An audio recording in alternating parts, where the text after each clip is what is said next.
नमस्कार साथियों, न्यूज़ 5 भारत में आपका स्वागत है। आज का जो हमारे पास वीडियो आया है वो बिहार से आया हुआ है और वो एक नक्सल प्रभावित क्षेत्र से आया हुआ है। अब उस वीडियो में उस जो एससीजीडी स्टूडेंट है उसने क्या खुलासा किया है, जो खुलासा उसने जो किया है वो काफ़ी बड़ी खुलासा किया है। उसने ये बताया है कि जो एससीजीडी जो है उसके अंदर क्या क्या धांधलियाँ हो रही है और कैसे कैसे धांधलियाँ की जा रही है ताकि जो ज्वाइनिंग लेटर है वो देरी से दिया जाए या ना दिया जाए कई स्टूडेंट्स को। उस वीडियो को आप देखिए और अंत तक देखिए वो क्या कहना चाहता है। और इस वीडियो के बल पे जब दिल्ली के अंदर लॉकडाउन जो धीरे धीरे अनलॉक होगा, जो लॉकडाउन खत्म होगा धीरे धीरे करके, तो जितने भी ऐसे जीडी स्टूडेंट हैं वो इस वीडियो को अपना मुद्दा, अपना जो क्या कहते हैं उसको, या फिर यूँ के इस वीडियो का माध्यम से या इस वीडियो के सहायता से या फिर इस वीडियो के जो है मुद्दा बना के आप एक बार दिल्ली आइए और अपनी जो आंदोलन है शांतिपूर्वक तरीके से आंदोलन को आगे बढ़ाइए और आपकी जो ज्वाइनिंग लेटर है, जो आपका हक है, उसको आप लेके जाइए। अब मैं आपसे कुछ कहना चाहता हूँ, शॉर्ट में कहूँगा। 2018 से लेकर अभी तक 2021 तक 3 साल के ऊपर हो चुके हैं, लेकिन जितने भी तमाम एससीजीडी स्टूडेंट हैं, medical fit, physical fit candidates जो है एससीजीडी स्टूडेंट के, उनको अभी तक ज्वाइनिंग लेटर क्यों नहीं दिया गया, ये सबसे बड़ा सवाल है। दूसरा सवाल, जितने भी एससीजीडी स्टूडेंट मुझसे बात करते हैं या मैम से बात करते हैं, वो सब एक ही बात कहते हैं मुझसे। कई स्टूडेंट से मैं बात कर चुका हूँ, कई स्टूडेंट्स जो है नक्सल प्रभावित क्षेत्र से आते हैं। उनकी क्या इच्छा है, बस खाली दो इच्छा उनकी इच्छा है। पहली, एक देश की सेवा करना चाहते हैं, दूसरी वो इस देश के लिए मर मिटना चाहते हैं। लेकिन इसके जो उनके जो चाहते हैं, इसमें दो प्रॉब्लम है उनके पास। वो दो प्रॉब्लम क्या है, जो जो उनका क्या कहते हैं उसको तकलीफ है, वो मैं आपको बताता हूँ। पहली तकलीफ क्या है, सरकार की तरफ से जितनी भी तमाम एससीजीडी स्टूडेंट है 2018 medical fit, physical fit students जो है, उनको ज्वाइनिंग लेटर ना देना, उनकी ज्वाइनिंग देरी से कराना। उनमें कई सारे जो स्टूडेंट्स हैं उनकी जो है क्या कहते हैं एज पार हो चुकी है। वो लोग कहते हैं कि सर हमारी एज ख़त्म हो चुकी है, अब हम ज्वाइन नहीं मिल सकता। अब ये इनकी पहली तकलीफ़ है। दूसरी तकलीफ़ क्या है, जितने भी स्टूडेंट्स जो नक्सल प्रभावित क्षेत्र से आते हैं, उनको जो नक्सल प्रभावित क्षेत्र है उनका खतरा भी है कि कहीं उनसे कोई भिड़ ना जावे, कोई तकलीफ ना हो जाए उनके साथ, या उनके साथ कोई प्रॉब्लम ना आ जाए। वो देखते रहते हैं कि हम उनसे संभल के, उनसे दूर रहे। जितने भी नक्सल लोग हैं उनसे दूर रहना चाहते हैं वो लोग, और वो इस देश सरकार की तरफ जाना चाहते हैं ताकि वो इस देश की सेवा कर सके। बात सही है, जितनी भी तमाम जो नक्सल प्रभावित क्षेत्र से स्टूडेंट्स आते हैं वो सही सोच रख रहे हैं कि वो सरकार के साथ जावे, सरकार के साथ जुड़े और इस देश में एससीजीडी स्टूडेंट के साथ एससीसी में भर्ती हो गए। बात उनकी भी सही है, क्योंकि वो गलत रास्ते पर ना जाना चाहते। वो ऐसा हरकत, ऐसी सोच वही रख सकता है जो इस देश का नागरिक हो, जो इस देश का सच्चा नागरिक हो, देशभक्त हो, वही ऐसी सोच रख सकता है। लेकिन कई ऐसे एससीजीडी स्टूडेंट मेरे को फ़ोन करके मुझे बोलते हैं कि सर अगर हमें ज्वाइनिंग लेटर नहीं दिया गया तो हम जो है गलत रास्ते की तरफ बढ़ चलेंगे। अब गलत रास्ता क्या है वो आप अच्छे से जानते हैं। लेकिन मैं उन स्टूडेंट से एक ही बात कहना चाहता हूँ कि आप ऐसी सोच ना रखें। आपकी ज्वाइनिंग लेटर आपको ज़रूर मिलेगी, आपका ज्वाइनिंग ज़रूर होगा।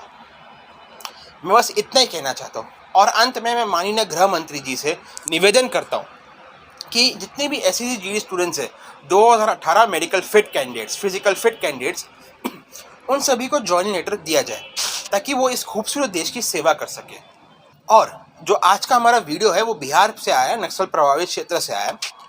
उसका वीडियो एक बार आप ज़रूर देखिए और देखिए वो क्या कहना चाहता है। आप वो ये वीडियो देखिए, देख लीजिए ये वीडियो। आइए देखते हो वीडियो। मैं सदानंद कुमार, राज्य बिहार, जिला गया, जो कि नक्सल इफेक्टेड डिस्ट्रिक्ट है। मैं एसएससीजीडी 2018 बैच का मेडिकल फिट, यानी जो भी अर्धसैनिक बलों में जाने की योग्यताएं होती है, सारी योग्यताओं का पास किया हुआ अभ्यर्थी हूं। मैं ये कहना चाहता हूँ कि हमारे साथ बहुत बड़ा सरकार की तरफ से स्टाफ सिलेक्शन कमीशन एसएससी की तरफ से हम लोग के साथ बहुत बड़ा धोखेबाजी किया गया है। जब 2018 में एसएससी जीडी कांस्टेबल का वैकेंसी आया था, उसके 3 साल पहले से हमारे माता पिता ने इसके तैयारी चालू करवा दिया था कि हमारा बेटा फ़ौज में जाएगा, फ़ौज की नौकरी करेगा। और हमारा भी एक सपना था कि हम भारतीय सेना में ज्वाइन करें, क्योंकि हमारा भी राष्ट्र सेवा का बहुत इच्छा, वर्दी पाने का एक सपना था बहुत दिनों से, जो कि गार्जियन उसको पूरा करने के लिए पूरा एड़ी चोटी एक कर दिए हैं। और जब हमें नौकरी मिलने का समय आया तो सरकार और स्टाफ सिलेक्शन कमीशन हमारे साथ बहुत बड़ा गलती कर रहा है।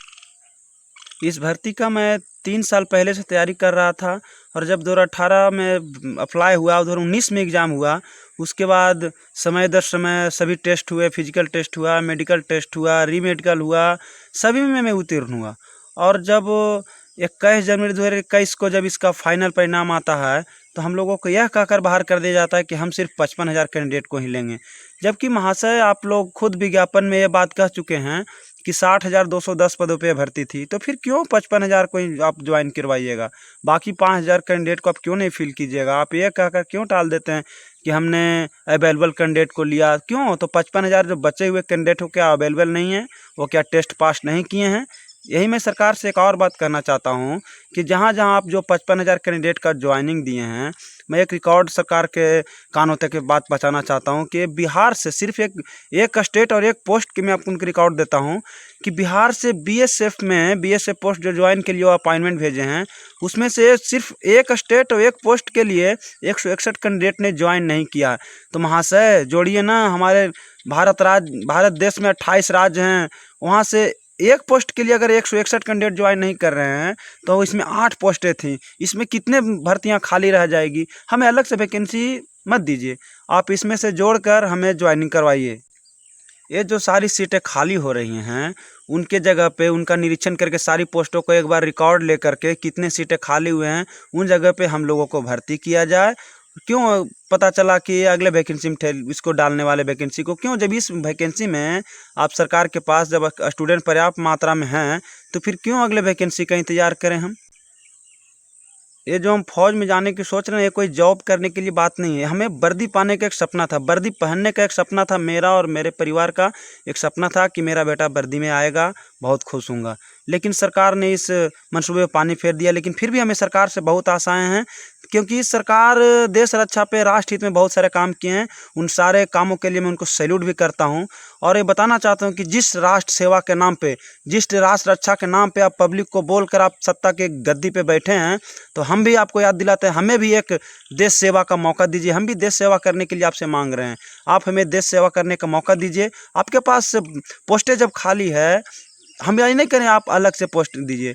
जब इतना कैंडिडेट ज्वाइन नहीं कर रहे हैं, और हमारे माननीय गृह राज्य मंत्री नित्यानंद राय खुद बोल रहे हैं कि हमारे पास 1,11,000 पोस्टें खाली हैं, तो क्यों आप इस नौजवान को, देश के नौजवान को आप भटकाना चाह रहे हैं, जो कि एक वर्दी का सपना लेकर के उनके माता पिता 3-4 साल पहले जब पढ़ाई करवाते हैं, लेकिन भर्ती प्रक्रिया पूरा होते होते 3 साल लगता है। कुल 6 साल का समय किसी युवक ने अगर किसी भर्ती के पीछे, किसी सपने के पीछे दिया, खास करके किसी व्यक्ति का सपना है कि वो वर्दी ले, अगर उसके पीछे 6 साल का समय मैंने दिया है, अगर वो नहीं मिल रहा है, तो ये तो बहुत बड़ी गलती की बात है। मैं सरकार से यही आग्रह करता हूँ कि हम युवाओं पे ध्यान दें और एसएससी जीडी 2018 के मेडिकल फिट युवाओं को ज्वाइन करवाएं। और वेटिंग लिस्ट की प्रक्रिया जो है एकदम से आनी ही चाहिए, क्योंकि इसमें बहुत सारे विद्यार्थियों का पार हो जाएगा। हमें सरकार से आशा ही नहीं, पूर्ण भरोसा है कि हमारे बातों को सुनेगी, क्योंकि ये जो सरकार आई है सिर्फ और सिर्फ राष्ट्र सेवा और राष्ट्र रक्षा के नाम पर आई है, और किए भी हैं। 2-3 सरकार के ऐसे फैसले आए हैं सर, राष्ट्र हित में, देश हित में, सैल्यूट करने के लायक हैं, और मैं इनको सैल्यूट भी करता हूं। और मैं हम नहीं, पूरा देश यही सोचकर मोदी जी को, बीजेपी की सत्ता को चुनी थी कि हमारे देश में कभी आँच नहीं आने देगा।